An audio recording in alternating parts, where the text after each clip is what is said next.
नमो अरिहन्ताणं नमो सिद्धाणं नमो आयर्याणं नमो वज्रायाणं नमो लोये सौवसाहुणम्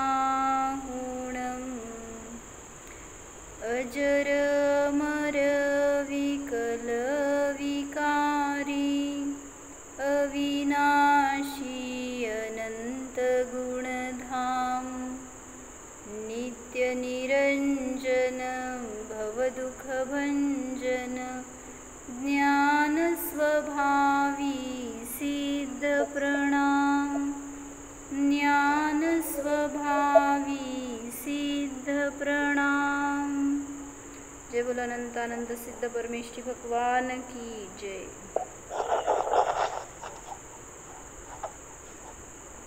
सिद्धांची जयमाला बघतोय आपण।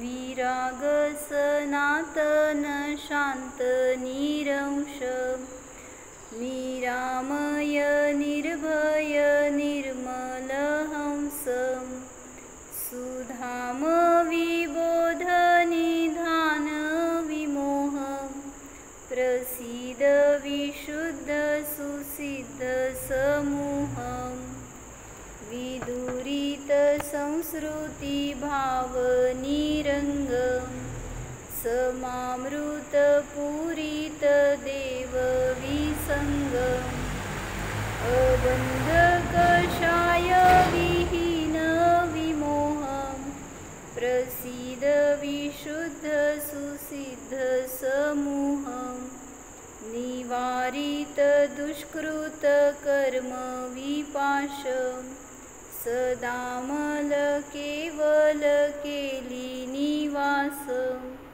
भवोदधिपारग शांत विमोह प्रसीद विशुद्ध सुसिद्ध समूह अनंत सुखामृत सागर धीर कलंकर जोमल भूरी समीर विखंडित काम विराम विमोह प्रसीद विशुद्ध सुसिद्ध समूह विकार विवर्जित तर्जित शोक विबोध सुनेत्र विलोकित लोक विहार विराव विरंग विमोह प्रसीद विशुद्ध सुसिद्ध समूह।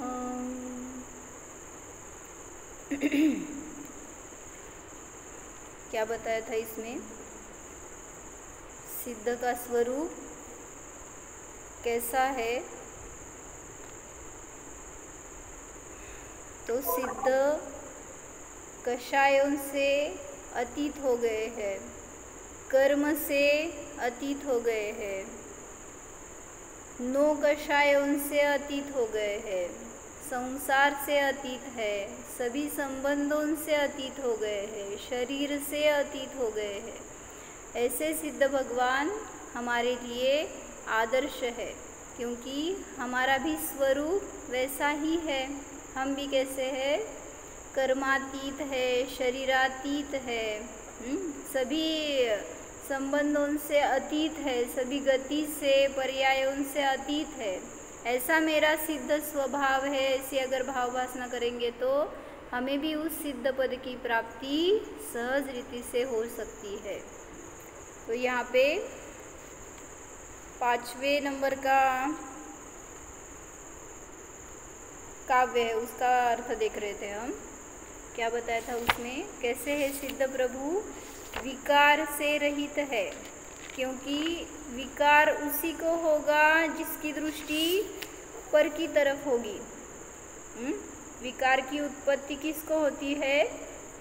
जिसको पर से आशा है, पर की तरफ दृष्टि है, उसी को विकार की उत्पत्ति होती है। उसी को आशा होती है कि सामने वाला मुझे देखे या सामने वाले से मुझे सुख मिले। तो इसलिए सिद्ध भगवान तो स्वयं की तरफ दृष्टि रह के बैठे हैं, उनकी तो पर की तरफ दृष्टि ही नहीं है, इसलिए किसी विकार की विभाव की उत्पत्ति ही नहीं है, तो उनको विकार नहीं है। दूसरा बताया उनको शोक नहीं है, मतलब क्या बताया, शोक से भी रहित है। शोक किसको होता है, कल हमने देखा था, जिसको पर से आस है उसी को शोक होता है, या जो पराधीन है उसको शोक होता है, या जो असंतुष्ट वृत्ति वाला है उसको शोक होता है।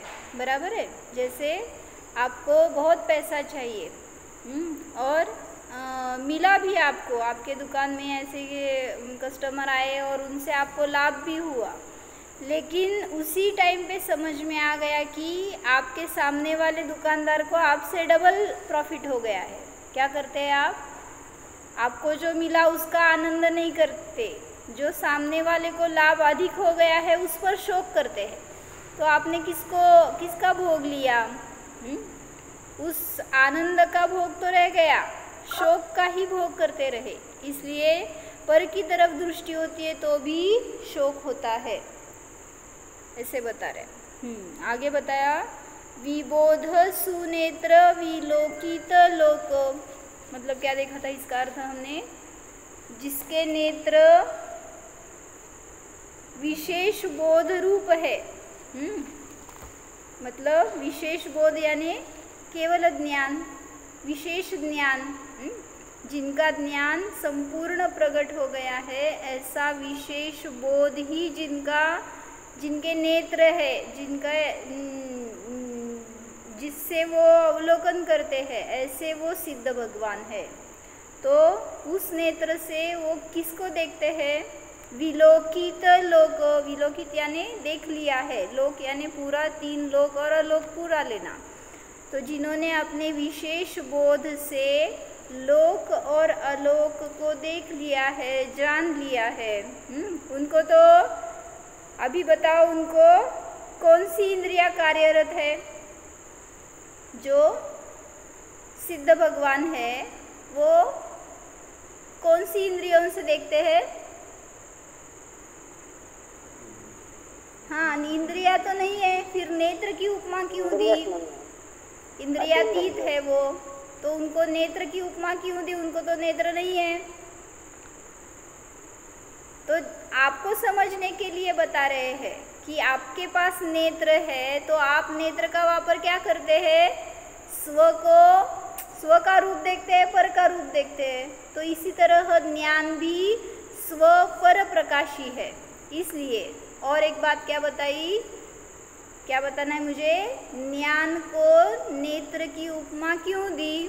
तो पहला रीज़न बताया कि जैसे ज्ञान स्व पर प्रकाशी है, वैसे ही नेत्र से भी हम स्वयं को भी देखते हैं और पर को भी देख सकते हैं।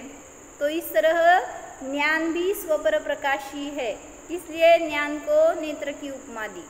सेकेंड रीज़न कि जो नेत्र होते हैं उससे अधिक प्रमाणता देखी जाती है, प्रत्यक्षता देखी जाती है। सभी इंद्रियों से प्रत्यक्ष ज्ञान होता है, फिर भी नेत्रों से जो देखा जाता है उसका इम्पैक्ट अलग होता है। इसीलिए आप क्या करते हैं, वर्षा बेन, आप समझो किचन में रोटी बना रहे हैं और आपकी कुछ फेवरेट सीरियल लगी है, कहाँ पर? टीवी पर, जो बाहर है हॉल में टीवी, और आप किचन में हैं, तो आपको आवाज़ तो आ रही है, लेकिन फिर भी क्या भाव होते हैं बताओ? सिर्फ डायलॉग नहीं सुनना है, हमें वो चित्र देखना है। ऐसे भाव होते हैं ना आपको भी? क्या करते हैं? तो सब छोड़ के पहले देखने को जाते। जाओ, छोड़ो ये बात छोड़ो। हाँ, मैच चल रही है और क्या हुआ? लास्ट ओवर चल रहा था परसों फाइनल मैच का। क्या हुआ? कमेंट्री सुनाई देती है, फिर भी नहीं, हमें देखना है क्या चल रहा है वो। जैसे पहले ज़माने में अगर टीवी नहीं थे या रेडियो थे, हाँ, तो उसकी भी एक मुझे घटना सुनाई नहीं है कि हम वहाँ पे कंपनी में जाते थे जॉब के लिए, तब भी कुछ वर्ल्ड कप फाइनल था, पता नहीं मुझे, तो वहाँ पे कंपनी में टीवी तो नहीं था, सबके पास कुछ तो ऐसे ऑडियो रेडियो ऐसे कुछ था। तो वो या चाय की टपरी रहती है, वहाँ पे सब लोग बैठे थे जाके और वो कमेंट्री सुन रहे थे। तो सुनाई तो दे रही थी, लेकिन नहीं उसको देखना है, उसमें कुछ दिखता है रेडियो में, फिर भी सबकी नज़र उस रेडियो पर। क्यों? आँख से थोड़ी ही सुनना है, सुनना तो कानों से है, लेकिन उसको देखने के लिए या क्या बोलते हैं कंसंट्रेशन लगा कर उसको देखते हैं। मतलब आँख से ज़्यादा पकड़ में आती है चीज़, इसलिए सभी इंद्रियों से आँख को ज़्यादा इम्पोर्टेंस दिया जाता है। आपकी अगर बाकी की अन्य इंद्रियां बंद हो गई तो चलता है, लेकिन आँख अगर बंद हो जाए तो क्या होता है? ऐसे लगता है जैसे सर्वस्व निकल गया। किसी को कान को सुनाई नहीं दे तो फिर भी वो अच्छे से जी सकता है, लेकिन अगर आँखों की रोशनी चली गई तो, इसलिए ज्ञान को आँख की उपमा दी, नेत्र की क्योंकि ज्ञान भी सभी गुणों में विशेष गुण है, सभी कार्यों में विशेष कार्य करने वाला ज्ञान गुण है। पहला रीजन क्या बताया था? पहला रीजन क्या बताया? ज्ञान स्व पर प्रकाशी है। सेकेंड रीजन क्या बताया?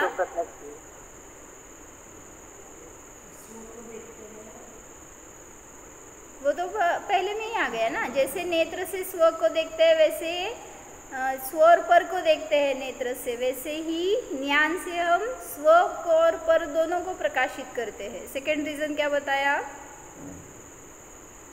जैसे सभी इंद्रियों में आँखों का ज़्यादा महत्व है, आँख से एक अलग इम्पैक्ट होता है, या क्या बोलते हैं प्रभाव होता है आँख से देखने का, वैसे सभी गुणों में ज्ञान गुण का अलग प्रभाव होता है। ज्ञान से अगर आप देखोगे जानोगे तो अन्य इंद्रियों से, मतलब इंद्रियों से जानते तो ज्ञान से ही, अन्य गुणों का जो कार्य है उससे ज्ञान गुण का कार्य विशेष होता है।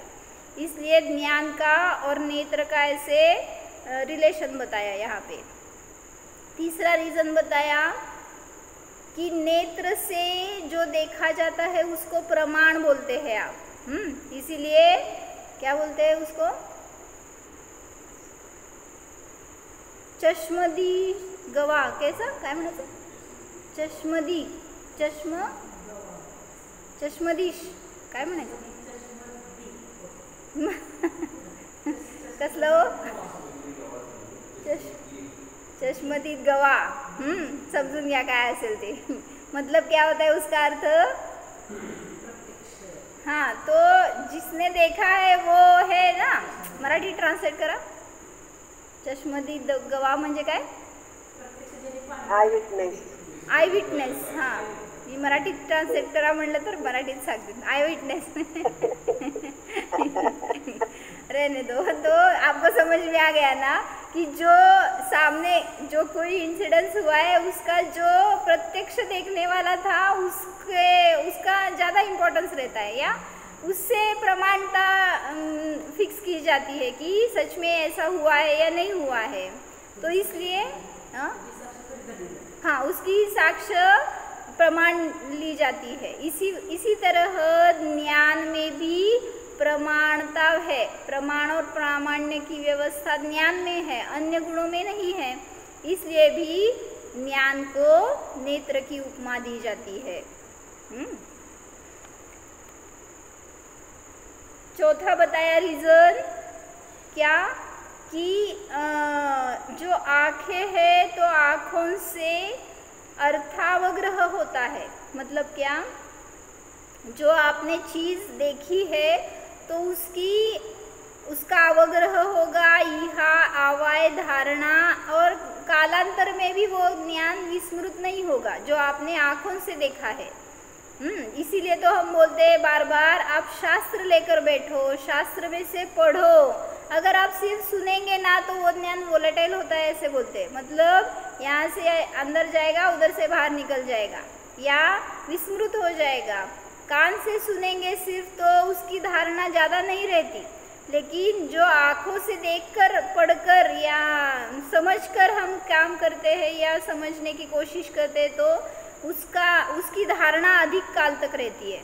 इसलिए क्या बताया, जो आँखों से देखा जाता है उसका अर्थावग्रह होता है, अन्य इंद्रियों से अर्थावग्रह नहीं होता।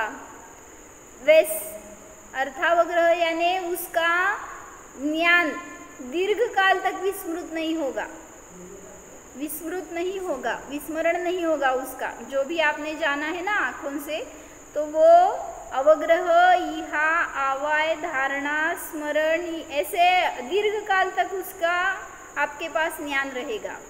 तो इसलिए आँखों से जो देखा जाता है उस चीज़ का अर्थावग्रह होता है। उसी तरह ज्ञान से भी जिसका निर्णय करते हैं तो वो भी दीर्घ काल तक आपके स्मरण में रहता है कि नहीं, बताओ। जैसे आपने एक टॉपिक समझ लिया या ज्ञान से जान लिया, क्या, जैसे हमने अपने अतीन्द्रिय ज्ञान से स्वयं को जान लिया कि मैं तो निर्विकल्प सिद्ध स्वभावी हूँ, ऐसे ज्ञान से एक बार जान लिया, तो अगर वो ज्ञान समीचीन है, उसमें अगर स्वसंवेदन हो गया है प्रत्यक्ष आपको, तो यही ज्ञान आपको मोक्ष के लिए कारण है, यस, कारण साबित होगा मोक्ष के लिए वही ज्ञान। मतलब उसी से, उस ज्ञान से ही आपको मुक्ति का मार्ग मिलेगा। तो इस तरह ज्ञान का भी इम्पोर्टेंट रोल है।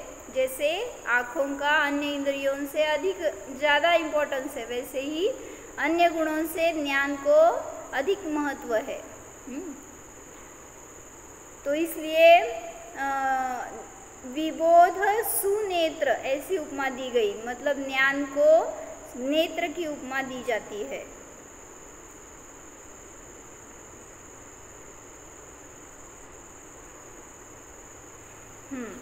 तो विबोध क्यों बोला, ऐसे क्वेश्चन पूछा है। ज्ञान को सिर्फ बोध क्यों नहीं बोला, विबोध क्यों बोला? विबोध सुनेत्र विलोकित लोक, विबोध क्यों बोला? हाँ, तो जिस ज्ञान में विशेषता है उसको विबोध बोला जाता है। तो क्या विशेषता है? उस ज्ञान में ऐसा भेद नहीं है कि ये चीज़ भूतकाल की है, वर्तमान काल की है, भविष्य की है, ऐसा उसमें भेद नहीं होता। या और केवल ज्ञान में ये मेरा है, ये उसका है, ये पर का है, ऐसे भी भेद नहीं होता। जैसे आप जानते हैं ये घर मेरा है, ये अलग किसी दूसरे का है, ये आपके ज्ञान में भेद है, लेकिन उनके ज्ञान में सिर्फ वो एक पुद्गल का पिंड है, उससे ज़्यादा वो कुछ नहीं जानते ये किसका है। ऐसा भी नहीं जानते कि पूर्वाश्रमी जब मैं मुनि था, मुनि से पहले जब मैं राजा था तो ये घर मेरा था, राजमहल मेरा था, ऐसे भी नहीं जानते। मतलब भूतपूर्व से भी ये मेरा, ऐसा उसके उनके ज्ञान में भाववासनी नहीं है। इसलिए सभी भेदों से अतीत ऐसा सबको समान दृष्टि से देखते हैं, जानते हैं, इसलिए भी वो विशेष है। और क्या? तो उस ज्ञान में दूर या नज़दीक, इष्ट या अनिष्ट, या क्या बोलते हैं, चाहिए नहीं चाहिए, अच्छा बुरा, ऐसे भी कोई भेद नहीं है।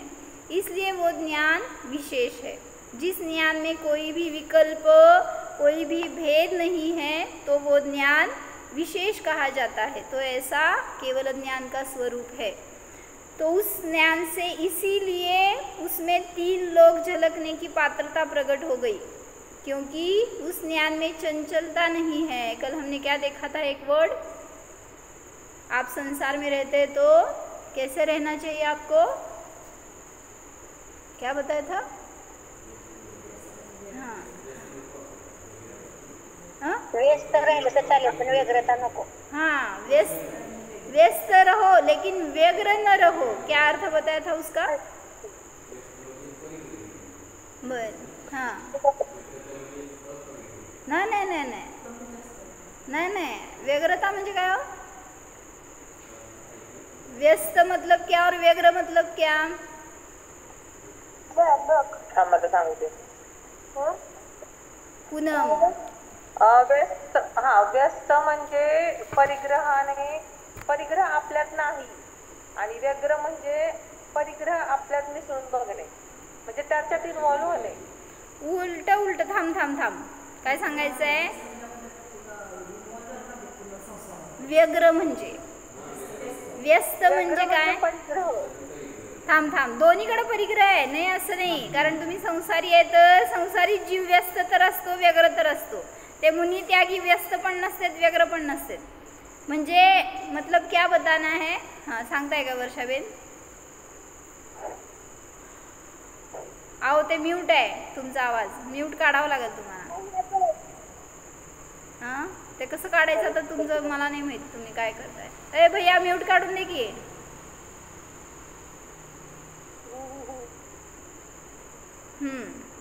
बोला तोपर्यंत कोणाला माहित आहे? मनीषाताई सांगा, व्यस्त म्हणजे काय, व्यग्र म्हणजे काय?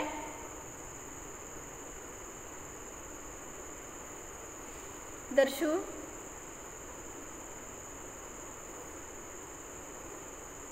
स्मिताताई प्रश्न परत विचारा, नाही समजला. संसारी जीव व्यस्त रहते हैं, इसलिए उनको बताया गया व्यस्त रहो लेकिन व्यग्र मत रहो. मतलब क्या? व्यस्त म्हणजे बिझी असतात, म्हणजे संसारात अडकलेले असतात, एकानंतर एक जे काय प्रॉब्लेम्स असतात किंवा त्यांचं रुटीन असतं त्याच्यात. व्यग्र म्हणजे इन्व्हॉल्व होऊ नका, बिझी राहा पण त्यात मनाने इन्व्हॉल्व होऊ नका. हाँ करेक्ट. क्या बताया? व्यस्त मतलब आपका रूटीन चलता रहेगा, आपका व्यापार या आपका कुछ जो भी काम है वो चलता रहेगा, लेकिन उसमें व्यग्र यानी आकुलित मत हो, उसमें इन्वॉल्व होके स्वयं को डिस्टर्ब मत करो, ऐसे बताना है. इसलिए व्यस्त रहो लेकिन व्यग्र मत रहो. काय झालं वर्षाबेन? मी नाही म्यूट केलं कोणाला अजून, कारण बाकीचे सगळे बोलतायत की, तुम्हीच तेवढं बोलणार. तुमच्या फोनमधून अनम्यूट असतं ना ऑप्शन, होत नाही आहे असं मला तुमच्या लिप रिडिंगवरून कळायला लागलंय. बरं होते, चला आता मी तुमचं बघणार का काय कळणार असं. ठीक आहे, काय म्हणला? बिझी.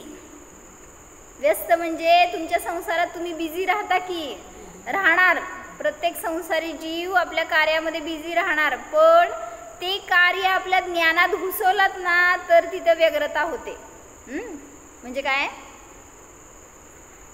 जहाँ आप आकुलित होंगे, संक्लेशित होंगे, डिस्टर्ब हो जाएंगे, तो उसको बोलते हैं व्यग्रता. तो जैसे बताया ना, कौन थे वो? धनंजय कवि थे, तो उनको व्याप था ना पहले, उनके पास बीवी थी, बच्चा था. व्यस्त तो थे वो भी, अभी कर रहे थे भगवान की भक्ति और छोड़ नहीं दिया था परिवार पूरा. तो थे वो परिवार में ही थे, गृहस्थी थे, लेकिन उसकी वजह से व्यग्रता नहीं थी अंतरंग में, इसलिए वो अपनी भक्ति निर्विकल्प रूप से करते रहे. करना उनको पॉसिबल हो गया.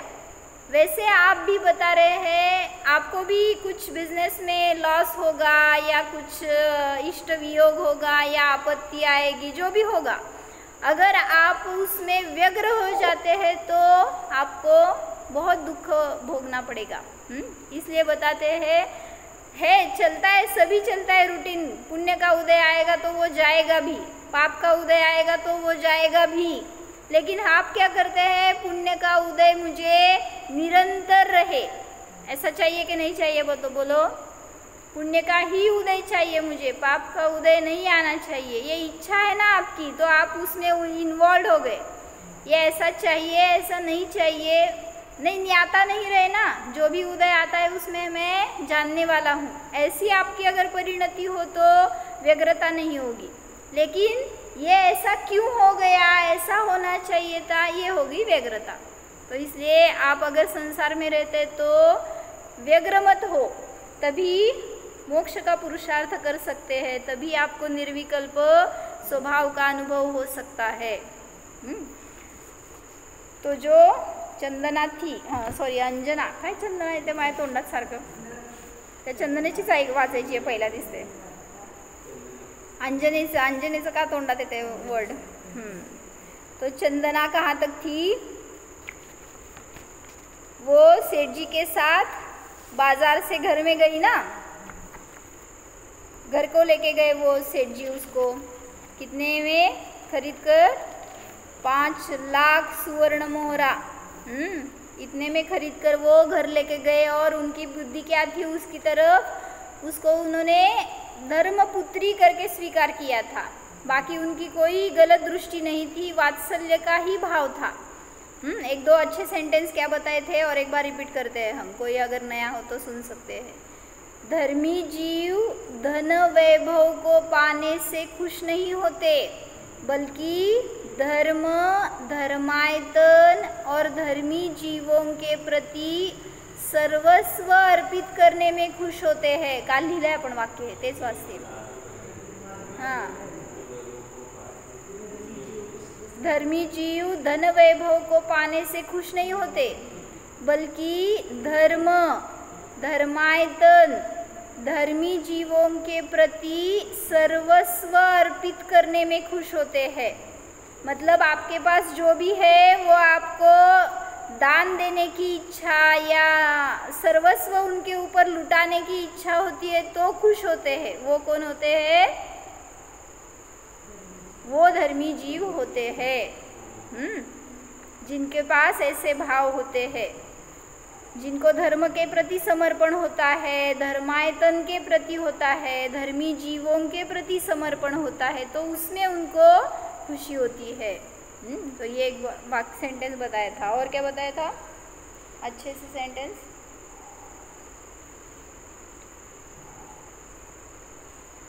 अभी ये चंदना है, उसको कितनी व्यग्रता होनी चाहिए थी बोला, बताओ. आपके पास तो ऐसा कोई संकट भी नहीं है जैसा उसके ऊपर था, लेकिन फिर भी वो व्यग्र नहीं हुई. अगर व्यग्र हो जाती, आकुलित हो जाती तो फिर से पाप का उदय आ जाता, फिर से पाप का आश्रव बंद होता. तो इसलिए वो सभी परिस्थितियों में ज्ञाता का ही अनुभव चल रहा था उसका, यही देख रहे थे हम. तो 5 लाख सुवर्ण मोहराओं में खरीद कर लिया तो सेठानी अवाक रह गई. सेठानी बोलती है 5 लाख. सेठ जी बोले अरे 5 लाख तो क्या, इस पवित्र आत्मा की रक्षा हेतु 25 लाख सुवर्ण मुद्राएं भी मांगी होती तो भी कम थी. सेठजींचे भाव किती उत्कृष्ट आहेत. सेठानी बोली बेटी हम तेरा परिचय जानना चाहते हैं, तू कौन है, किस देश की है, क्या नाम है. अभी वो क्या बताती, एक्चुअली वो थी उस देश में जहाँ का राजा, जहाँ की रानी उसकी बहन थी. बताना चाहिए था, क्यों उसने नहीं बताया, बोलो ऐसा क्यों किया उसने. अगर बता देती तो उसी समय उसके सारे संकट दूर हो जाते. तो उसने परिचय पूछा सेठानी ने, तुम कौन हो, किस देश की हो, क्या नाम है. तो चंदना बोली, अभी वो अगर बताती इंट्रोडक्शन अपना कि मैं कौन हूँ तो स्टोरी ही नहीं बनती ना आगे फिर. तो उसने कुछ नहीं बताया, ये बता रहे. चंदना बोली मैं कौन हूँ, कहाँ से आई हूँ, किस देश की हूँ, यह प्रश्न तो मेरे अंदर दिन रात गूंजते रहते हैं. मैं खोज रही हूँ अपने अस्तित्व को. वो उसकी दृष्टि पूरी धर्म की ही है, उसके आंसर्स भी इसलिए पूरे धर्म के हिसाब से, तत्व के हिसाब से ही है. जो मिल जाए तो सारे दुखों का अंत आ जाए. मैं स्वयं अपने अस्तित्व को खोज रही हूँ, मुझे ही पता नहीं कि मैं कौन हूँ, ऐसा वो बताया उसने. अभी क्या बोले सेठी और सेठानी, म्यूट हो गए. सेठ जी बोले बेटी तेरे माता पिता कौन है. कौन थे माता पिता, चंदना के माता पिता कौन थे. कोई माता पिता थे उसके. तो चंदना, सेठ जी ने पूछा कि तुम्हारे माता पिता कौन हैं. तो चंदना बोली समय के बहाव में क्षणभंगुर दुनिया के रिश्ते कहाँ रह गए सो पता ही नहीं। इतने सहज रीति से उसके है ना जवाब है, उस पर से भी समझ में आता है उसके ज्ञान में थोड़ी भी व्यग्रता नहीं थी। अगर व्यग्रता है तो समझ लेना आपको संक्लेश होने वाला है, दुख होने वाला है। सेठ जी बोले मतलब पूर्व का कुछ याद नहीं है बेटी तुम्हें? चंदना, पिछले पन्ने खोलकर विषाद की कथा शुरू करने से क्या लाभ है? सेठ जी, क्या बेटी तुझे तेरा नाम भी याद नहीं है? चंदना, हे तात, बस मुझे तो प्रभू का नाम ही याद है. असं म्हणणार का कधी तुमच्यावर प्रसंग आला तर? हां, कुठलं प्रभू काय काय, आर्यंत काय सिद्ध काय, साधं घरात काहीतरी समजा चुकलं तुटलं फुटलं तर देव आटोक्यात का? कुठलं काय देव, घरातली देवी झालेली असते जागृत अंगातली. हे तात, बस मुझे तो प्रभु का नाम ही याद है. वीतरागी देव ही मेरे पिता, माता पिता, बांधव और रक्षक है. एवढी मस्त दृष्टी आहे म्हटल्यावर कुठनं भेटली बिचारी, आनंद व्हायला पाहिजे त्यांना. पण ती सेठानीची दृष्टी अशी नव्हती ना. सेठजी बोले, धन्य है बेटी, तूने अपने खाली हृदय को भगवान की भक्ति से भर लिया है. क्या तेरी पुकार भगवान सुनेंगे? मतलब ये इस पर से भी बोध लेना है. अगर आपका ज्ञान खाली है, मतलब अभी इष्ट वियोग हो गया है या अभी आपके ऊपर कुछ तो आपत्ति आ गई है, अभी आपका ज्ञान खाली है, तो उस खाली ज्ञान में आप संक्लेश को भरेंगे या भक्ति को भरेंगे, आपके ऊपर है. इसलिए उसने ये कार्य किया तो उसकी सराहना कर रहे हैं वो सेठ जी. तूने अपने खाली हृदय को भगवान की भक्ति से भर लिया है, तू धन्य है. क्या तेरी पुकार भगवान सुनेंगे? तो उसने इतना मस्त आंसर दिया है इसके ऊपर. चंदना बोली, मैं भगवान की पुकार सुन सकूं यही प्रार्थना है. मेरी पुकार भगवान सुने ये मेरी इच्छा नहीं है, लेकिन मुझे उनकी पुकार सुनाई दे, उनके शब्द सुनाई दे, उनका उपदेश आदेश मुझे सुनाई दे, इतनी मेरी पुकार है, ऐसा उसने बताया. अहो, जैन धर्म से रही चक्रवर्ती पद भी अच्छा नहीं है. बोलो कौन से सेंटेंस में आए ये? बोलो क्या सेंटेंस बोलो ना.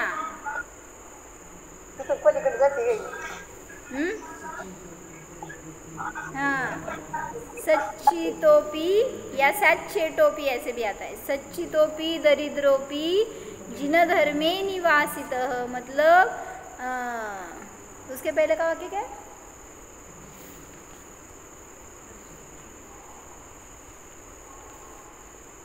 कोण आहे? दर्शन पाठ येते का? जिन धर्म विनिर्मुक्तो मा भवे चक्रवर्त्यपी स्याच्छेटोपी दरिद्रोपी जिन धर्मानुवासितः. मतलब क्या?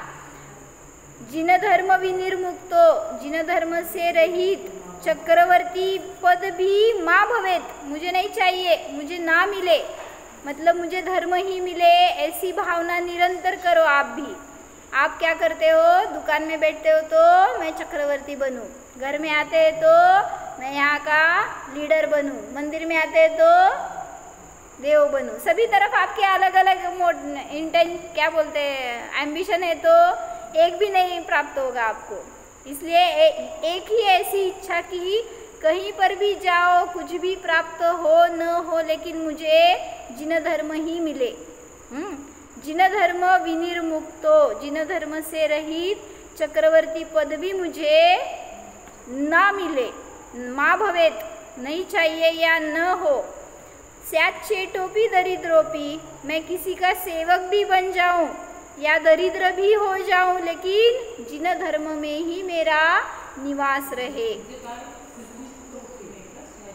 स्याच्छेटोपी, आता चेट दास म्हणून पण घेतलं जातं त्याचा अर्थ. आता ते कुठं सच्चितोपी संचितोपी म्हणते, आता ते काय शुद्ध आहे बघावं लागेल. आणि स्याच्छेटोपी म्हणजे दास, कोणाचं मी दासत्व जरी मला मिळालं तरी सुद्धा जिन धर्माचं मायापासून विरह न हो, अशी भावना आहे.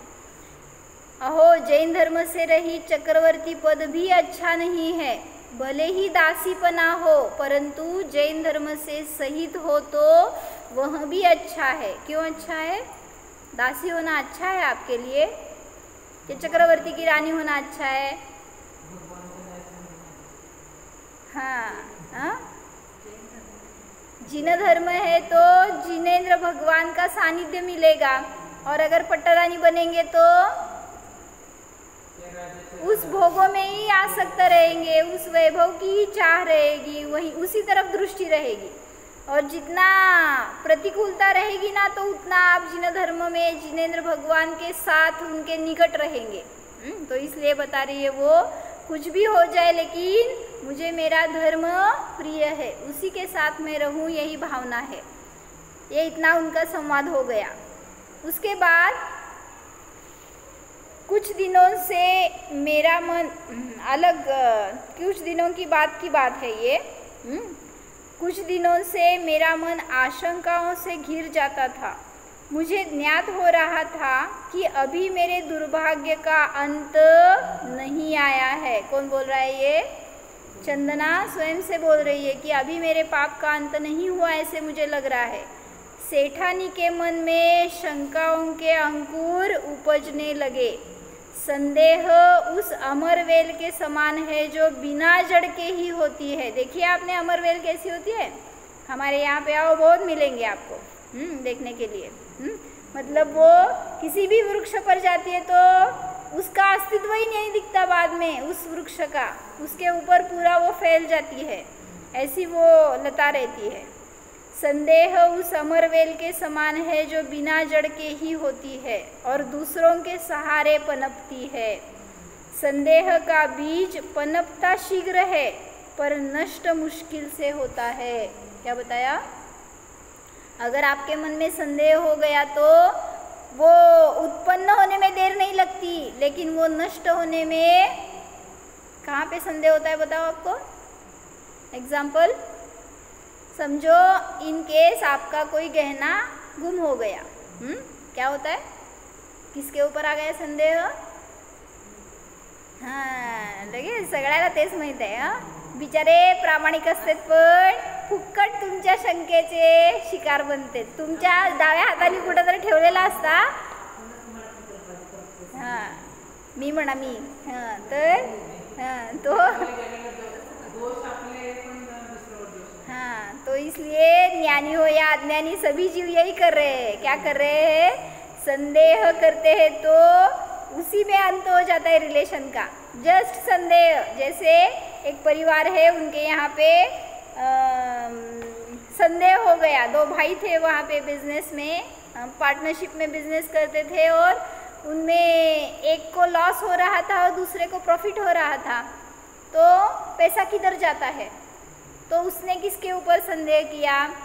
बस उसके ऊपर संदेह किया, उनके बीच में तफावत आ गई, वो अभी अलग अलग हो गए। क्यों हो गया ये? कितने सालों से एक साथ बिजनेस करते थे, इतना अच्छा रिलेशन था दोनों का, लेकिन अभी सब अस्त व्यस्त हो गया। उसका जड़ सिर्फ एक संदेह। इसलिए किसी के ऊपर संदेह न करो, या परिग्रह के लिए तो कभी भी नहीं करना चाहिए। इस वजह से हमारा धर्म भी हम खो देते हैं, क्योंकि उसी के विचार में निरंतर रहेंगे तो कहाँ अपनी साधना कर पाएंगे। इसलिए उसका भी चिंतन चल रहा है चंदना का कि वो सोच रही है इसमें सेठानी को संदेह हो गया है तो वो अभी छोड़ेगी नहीं। तो इसलिए उसने सिर्फ अपने स्वयं को समझा दिया कि अभी मेरे पाप का उदय खत्म नहीं हुआ, अंत नहीं हुआ उसका। इसलिए वो और स्थिर और दृढ़ हो रही है धर्म के प्रति, स्वयं के प्रति। तो हमें भी ऐसी ही साधना करनी चाहिए। जो भी अपने ऊपर उदय आते हैं तो उसमें दृढ़ होते जाओ, उससे कुछ सीख लेते जाओ। लेकिन हम उसमें ही डिस्टर्ब हो जाते हैं तो आगे फिर और ऐसे उदय आपको सताएंगे। इसलिए जो भी पुरानी कथाएं आती है तो उस पर से यही हमें बोध लेना चाहिए कि जैसे उन्होंने उस कंडीशन में फेस किया वैसे ही हमें भी स्थिर होके सभी कंडीशन से बाहर निकलना है। इसलिए स्वयं को जानते रहो। ओम। जानो यह मैं आत्मा विशेष बोध स्वरूप हूँ, केवल ज्ञान स्वरूप हूँ, स्वपर प्रकाशी हूँ। जानो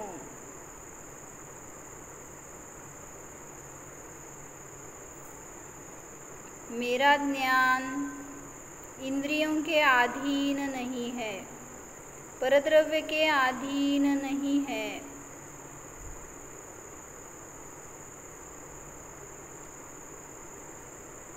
मेरा ज्ञान स्वभाव निरावरण है। जानो परिपूर्ण ज्ञानमय यह मैं हूँ। जानो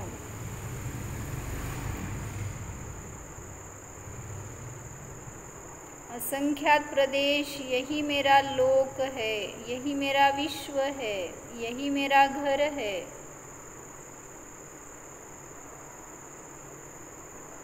जाननहार स्वरूपोऽहम्,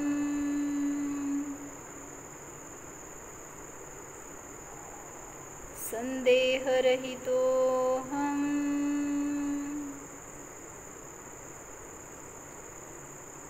जीवोऽहम्। ओम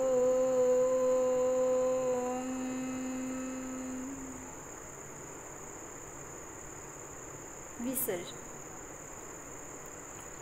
नमो हरिहंस।